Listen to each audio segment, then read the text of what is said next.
60টি life support ambulance এবং 40টি motorcycle ambulance আমরা সার্ভিসের সাথে যুক্ত করছি, তা দুর্ঘটনা কবলিত মানুষকে দ্রুততম সময়ে উদ্ধারের অভাবনীয় পরিবর্তন আনবে। আজকের এই উদ্বোধনী অনুষ্ঠানকে আমি মনে করি সড়ক নিরাপত্তার জন্য আমাদের কাছে একটি মাইলফলক হয়ে থাকবে।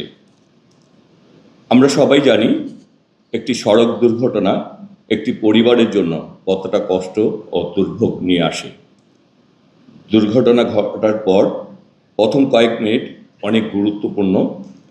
আহত ব্যক্তির কাছে যদি দ্রুত মেডিকেল হেল্প পৌঁছানো যায় তাহলে অনেক জীবন আমরা রক্ষা করতে পারব। আমরা যখন মহাসড়কের উন্নয়ন করি তখন গাড়ি চলাচলের গতি বাড়ে, কিন্তু সেই গতি যেন মানুষের জীবনের ঝুঁকি না বাড়ায় তার নিশ্চিত করা আমাদের নৈতিক এবং প্রাতিষ্ঠানিক দায়িত্ব। আজ যে 60টি লাইফ সাপোর্ট অ্যাম্বুলেন্স এবং 40টি মোটরসাইকেল অ্যাম্বুলেন্স আমরা সার্ভিসের সাথে যুক্ত করছি, তা দুর্ঘটনা কবলিত মানুষকে দ্রুততম সময়ে উদ্ধারের অভাবনীয় পরিবর্তন আনবে। বিশেষ করে তীব্র যানজটে মোটরসাইকেল অ্যাম্বুলেন্স সার্ভিসটি দ্রুততম সময়ে ফার্স্ট এইড নিয়ে পৌঁছাতে পারবে।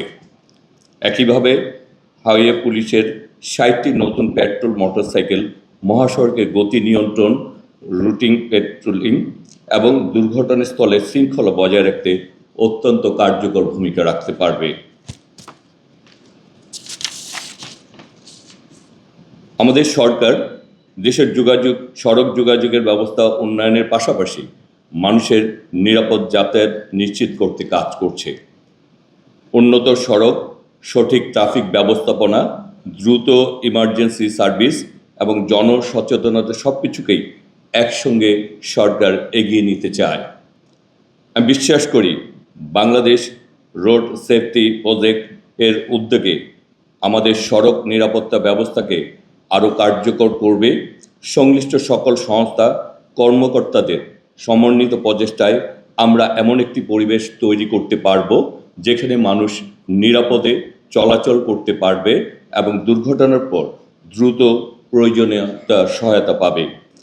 আমাদের লক্ষ্য খুব পরিষ্কার, আমরা সড়কের নিরাপত্তা চাই, গতি বাড়াতে চাই, আমরা সারা বাংলাদেশকে সড়কের উন্নয়ন করতে চাই, সাথে সাথে আমরা এই সড়ককে মানুষের চলাচলের এক নিরাপদ ব্যবস্থাপনা আমরা সমন্বিত প্রক্রিয়ার মাধ্যমে বাস্তবায়ন করতে চাই।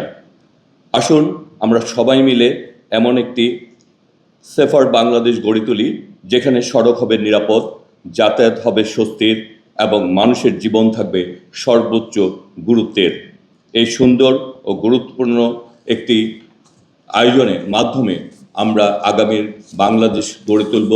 আমাদের মাননীয় প্রধানমন্ত্রী জনাব তারেক রহমান আগামীর বাংলাদেশকে সবাইকে মিলে সমন্বিতভাবে সর্বোচ্চ সীমিত আমাদের সক্ষমতা রয়েছে তার সর্বোচ্চ ব্যবহারের মাধ্যমে আমরা যাতে আমাদের লক্ষ্যে পৌঁছাতে পারি। আজকের এই অনুষ্ঠানের মাধ্যমে আমি সেই প্রত্যাশা রেখেই আজকের মতো বিদায় নিচ্ছি।